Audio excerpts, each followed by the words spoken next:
আসসালামু আলাইকুম রহমতুল্লাহ। কোরআন শিক্ষার আসরে সকলকে স্বাগতম। আজকে আমরা শিখব সূরা লাহাব। প্রথমে আমরা উচ্চারণ শিখব, এরপরে আমরা বানান করে শিখব। চলুন শুরু করি।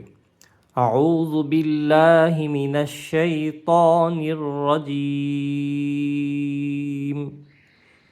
বিসমিল্লাহির রহমানির রহিম। تبت يدا أبي لهب وتب. تبت يدا أبي لهب وتب.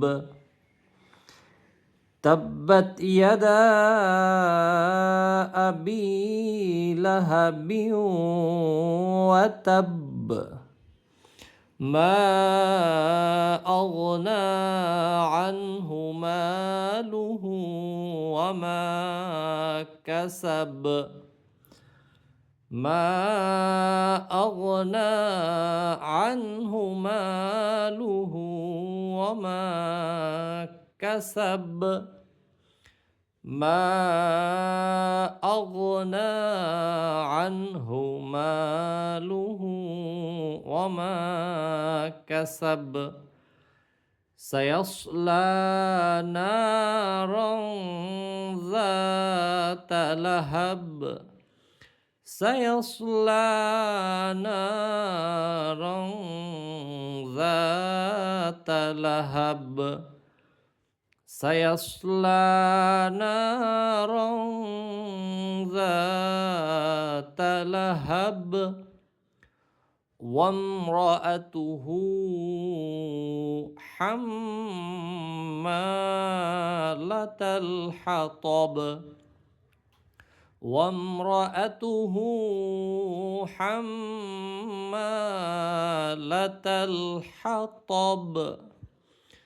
وامرأته حمالة الحطب. في جيدها حبل من مسد. في جيدها حبل من مسد. في جيدها حبل من مسد. বিসমিল্লাহির রহমানির রহিম। তাবা জবর তাব, বা তা জবর বাত, তাব্বাত। তাব্বাত ইয়া জবর ইয়া, দাল আলিফ জবর দা, ইয়াদা। তাব্বাত ইয়াদা। জবরের বাম পাশে খালি আলিফ থাকলে এক আলিফ পরিমাণ টেনে পড়তে হয়। আর এইখানে নিয়মটা হলো এক শব্দের শেষে মদের হরফ মানে টেনে পড়ার হুকুম, এবং পরের যে শব্দ, পরের শব্দের শুরুতে আলিফ আছে এমন যদি হয় তাহলে সেখানে প্রথম যে এক আলিফ টান যেখানে ছিল সেখানে 3 আলিফ পরিমাণ টেনে পড়তে হয়। এটাকে মধ্যে মুনফাসিল বলে। তাব্বাত ইয়াদা, হামজা জবর আ, বা ইয়াজের বি, আবি। জেরের পরে যজমযুক্ত ইয়া থাকলে এক আলিফ পরিমাণ টেনে পড়তে হয়। তাব্বাত ইয়াদা আবি। লাম জবর লা, হা জবর হা, লাহা। বা অ দুই জের বিউ, লাহা বিউ। অ জবর ওয়া, তা বা জবর তাব, ওয়া তাব। বা জবর বা, ওয়া তাব্বা।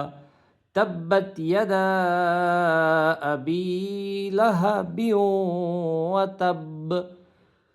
تبت يدا أبي لهب وتب.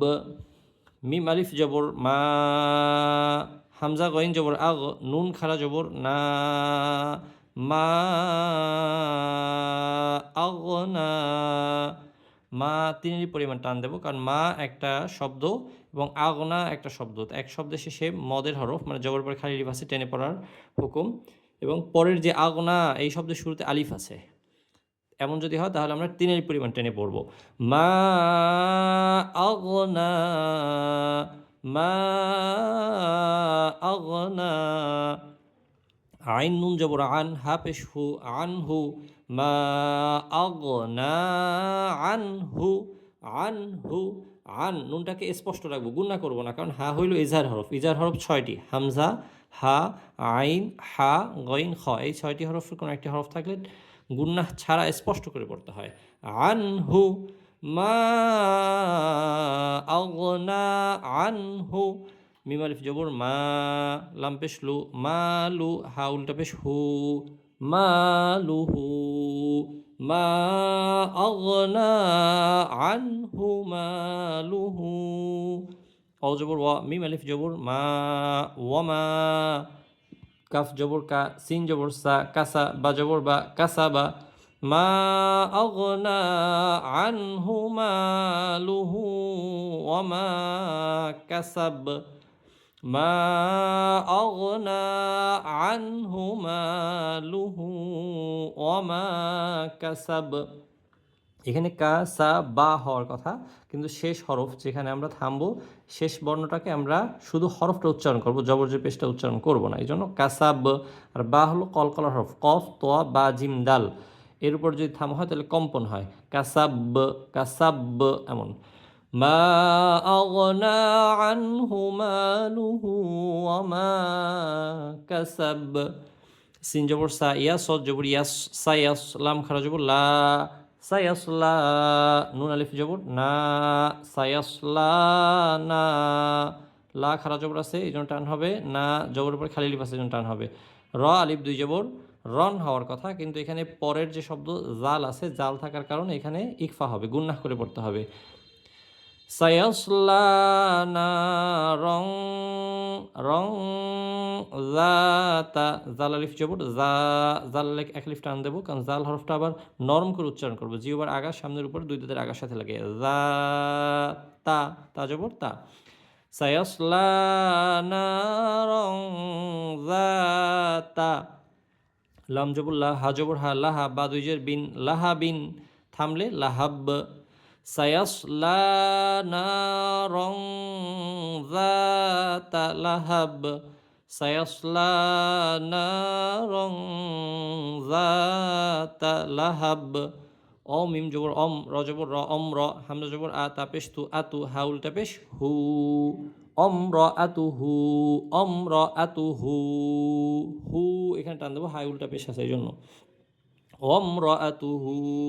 আচ্ছা, বলতে পারেন যে এখানে জবরের পরে তো খালি লিফ আছে, কিন্তু আসলে খালি আর ইফ এরপরে আবার যজমযুক্ত মিম আছে, তাহলে আমাদের ফোকাস করতে হবে এদিকে যে আমরা যদি খালি বর্ণের পরে যদি যজমযুক্ত বর্ণ পাই তাহলে খালি হরফটা বাদ দিয়ে যজমযুক্ত হরফটা ধরবো, আবার যদি যজমের পরে তাসদিদযুক্ত হরফ পাই তাহলে যজমও বাদ দেবো, বাদ দিয়ে তাসদিদটা ধরবো, এমন।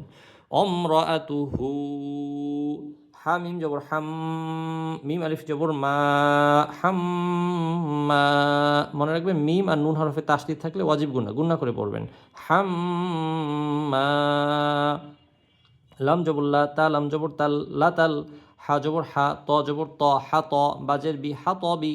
ওমরাতুহু হাম্মালাতাল হাতব, ওমরাতুহু হাম্মালাতাল হাতব, ওমরাতুহু হাম্মালাতাল হাতব।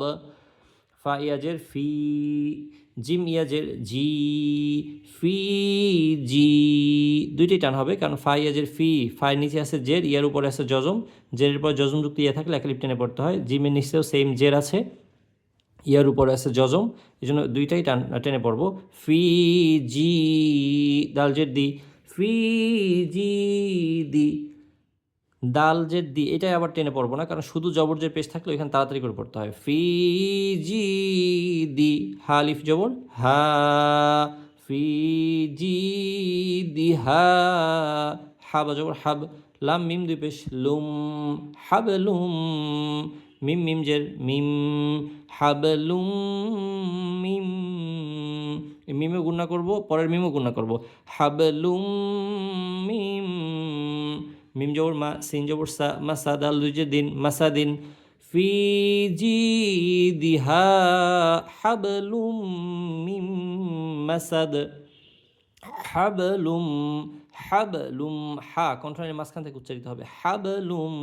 আর ফি জি দি হা, হাট আবার কণ্ঠনালীর শুরু থেকে মোটা গলা উচ্চারিত হবে ফি জি দি হা হাবলুম মিম মাসাদ, ফি জিদিহা হাবলুম মিন মাসাদ, ফি জিদিহা হাবলুম মিন মাসাদ। সাদাকাল্লাহুল আযীম। বারবার এটা শুনবেন এবং প্র্যাকটিস করবেন।